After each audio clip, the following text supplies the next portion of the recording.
Welcome back to the Red Dice Diaries RPG podcast and YouTube channel, and in this video I'm going to be talking a little bit about my recent realisation that I might be making the slow slide into book snobbishness.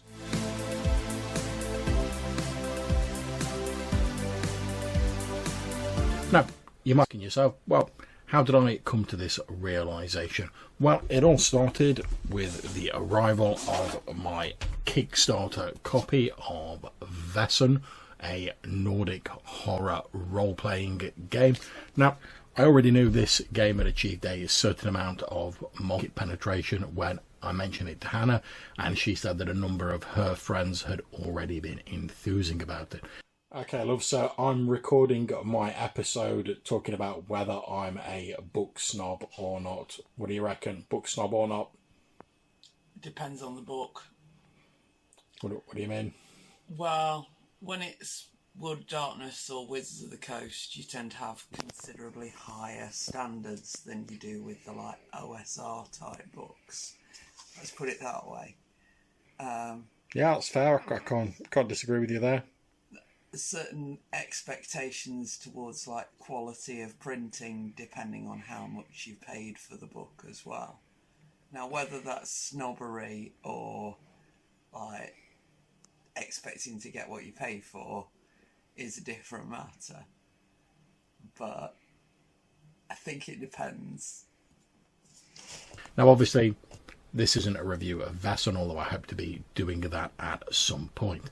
Now, I'm a sucker for actual books and always have been.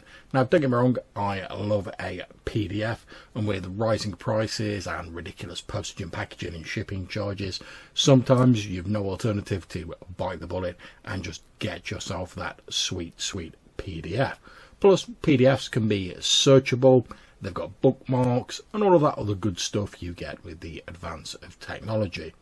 If I've got a choice though, I'll pretty much always go for a physical book, to the point where bookshelf space, as you can probably see behind me, in our house is starting to become something of an issue. And I'm actually going through trying to get rid of some old books I don't really use at the moment, which you can see down there. I've sort of started piling them up. Aside from the fact that I struggle to read PDFs on the screen for a prolonged period of times without eye strain, headaches and stuff like that, I just like being able to hold a physical book and read it wherever I want. The Vesson book comes with this lovely dark green bookmark that you can see there. The exterior covers have that sort of lovely, slightly textured finish that I associate with old Enid Blyton books that I used to read at my grandma's, and old textbooks and stuff like that. I think this might be a cloth or an imitation cloth binding, at least if my Google foo is to be believed. But if you read an old book from a second-hand store in the 80s and 90s, probably early, you probably know what I'm talking about. The paper is nice and thick and has that off-white, slightly creamy colour that I associate with older books. Even the text colour, which is actually, I believe, although my eyes aren't the greatest, as you can tell by the old spectacles, it's a dark brown colour rather than black, which for my money contributes to that effect of an aged book. Now, don't get me wrong, Vesson is a great book in my opinion, and I'm sure it would have been just as good without the sheer production quality of the book, but I can't deny that even before reading it, my enthusiasm was buoyed by the physical quality of the product. It also really works for the context of the game.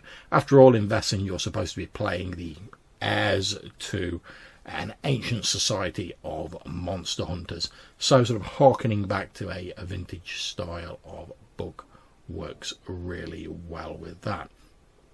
This is something I've often talked about with Johannes when it comes to the Burning Wheel books. Now, love or hate the system, and I obviously love it. You only have to look at previous episodes in the podcast to see that. You can't deny that the recent tomes feel substantial and well put together. Fungi of the Far Realms and the recent version of Into the Odd also have similarly high production values, despite being very different books. This snobbishness, I suppose if you want to call it that, has even carried over into other aspects of role-playing for me. Although I mostly like online methods of storing my notes, since I run most of my games online, it would seem odd not to use those tools. I still love a physical notebook, and my notebook of choice is the Oxford Red and Black notebook, which also has that cloth style cover and a built-in red bookmark. But all joking aside, I love it when things like this randomly occur or are sparked off by something, in this case receiving the Vesson books, because it gets me to look at some aspects of my hobbying that I might not have considered before. So I've been thinking about why I like these vintage style books. And the first is obviously it's got a huge nostalgia factor for me. As I said near the start of this recording, I've got fond memories of visiting my grandma, unfortunately no longer with us. When I was younger, she had a load of old books and comics that my dad and his brothers used to read when they were younger. Now, nostalgia often gets a bad rap nowadays with films and media looking to cash in on it to sell various products, but I think it's an important and often comforting thing. Now, for me, I find it especially important. My memories pretty terrible, to be honest, due to numerous seizures and other stuff I don't need to go into here, but it's been proven that music and other sensory input can be really helpful when it comes to recovering memories.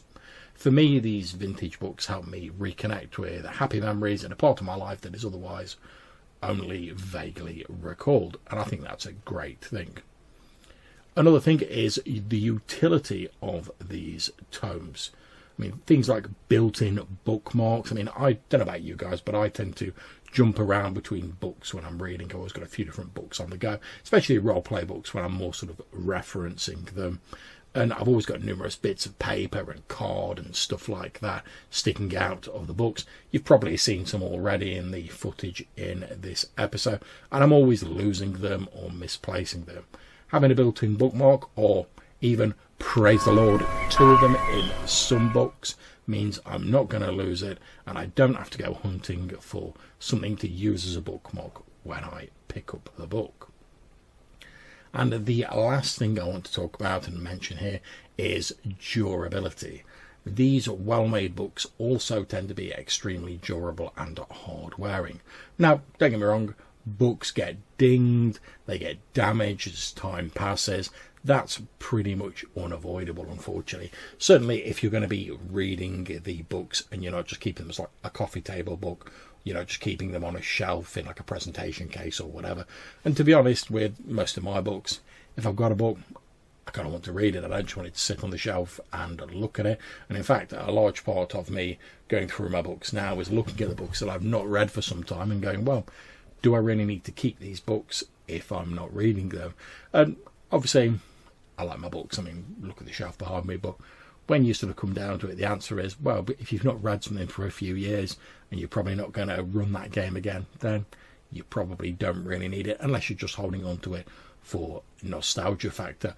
And I'm sort of, like say, going through my book collection at the moment, sort of picking out a few that I don't really have a great nostalgia for, but that I'm unlikely to run. And, you know, they can go to someone who's going to enjoy them more and who's going to actually make use of them. I think it's good to occasionally have a bit of a clear out like that. Now, in some cases, a bit of a minor damage actually gives a bit of character to books, as witnessed by my Orange Spine collection and some of the older D&D modules that I've been lucky enough to get hold of. By and large, though, you want your books to hold together and not just fall to pieces after a few years. These high-quality books just seem to hold together better. I mean, take my copy of Burning Wheel Gold Edition, for example. I've had it for absolutely ages. It's fallen off shelves. It's been knocked about. But still, it's only got a few bits of minor damage on it. And certainly my enjoyment and usability of the book has not been affected in the slightest. And like I say, it gives it that bit of character, but it's not sort of compromised the integrity of the book at all. So as I've been thinking about this, I started off thinking, oh, you know, am I a bit of a book snob? I'm not too sure. I've come to the conclusion that, well, no, not really. I just sort of like a really well put together, long lasting, durable book that helps me to find my place in it and sort of reminds me of happy times. And I don't think there's anything particularly snobbish about that. Although I do think for the start of this episode, you know, I was going to appear with like a pipe and sort of do the stereotypical like, sort of English accent, but unfortunately I've only got a vape, so there you go. What can you do? But yeah, I don't think it's terribly snobbish. And don't get me wrong, it's not that I turn my nose up at books that don't have a cloth covering or don't have a bookmark in it or anything like that. Hell, I've got loads of cheap and cheerful OSR books, and I love them for what they are. They're nice, cheap, easily produced books. And when I say easily produced, I don't mean that a lot of effort hasn't gone into the content. I mean, producing any sort of written content takes a hell of a lot of effort. But now with modern tools and sort of print on demand and stuff like that, it's easier than ever to produce a printed book that looks pretty darn good. And I'm a big fan of this. I think the more people we've got putting out sort of products and stuff like that, the more stuff there is for us to sift through, find stuff that resonates with us particularly, and the more chance you've got of finding that sort of golden nugget amongst the sort of dirt that you're panning out of the river of books, if that analogy makes any sort of sense. So I certainly don't mind the cheap and cheerful, although everything's getting a bit more expensive now, and I think those books certainly have their place. I mean, there's a lot of books where I wouldn't be able to afford to have purchased anywhere near the amount of books I have if they're all sort of big coffee table books with lovely covers and loads of bookmarks in and stuff like that. But I also think the more well produced books also have their place. And for me, if it's a book I really like and I can afford it, and there is an option to get the sort of well produced sort of vintage style books with the bookmarks and whatever, I'll probably go for that. Like I've just got the Hyperborea books recently, and they are really well produced and lovely.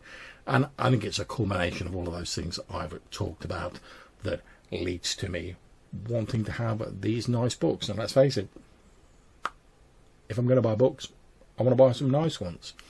So I'd love to hear what you think about books. Are you maybe a bit of a book snob like me? Do you love your nice books? Do you like things a little bit more cheap and cheerful? Either way, get in touch. Let us know what you think. You might be featured in a future episode of the podcast. You can get in touch a number of different ways. You can either drop us a voicemail using SpeakPipe or Anchor, and there'll be links in the description down below for this. Or you can send us an email to rddrpgpodcast@gmail.com. If you've enjoyed this video, like and subscribe and do all that good stuff. If you enjoyed the podcast version, then hopefully you'll listen to future episodes and maybe stick it in your favourites if you want to do that. If you don't, absolutely fine as well. So until we see you again, take care, stay safe, and whatever you're playing, have fun. We'll see you soon.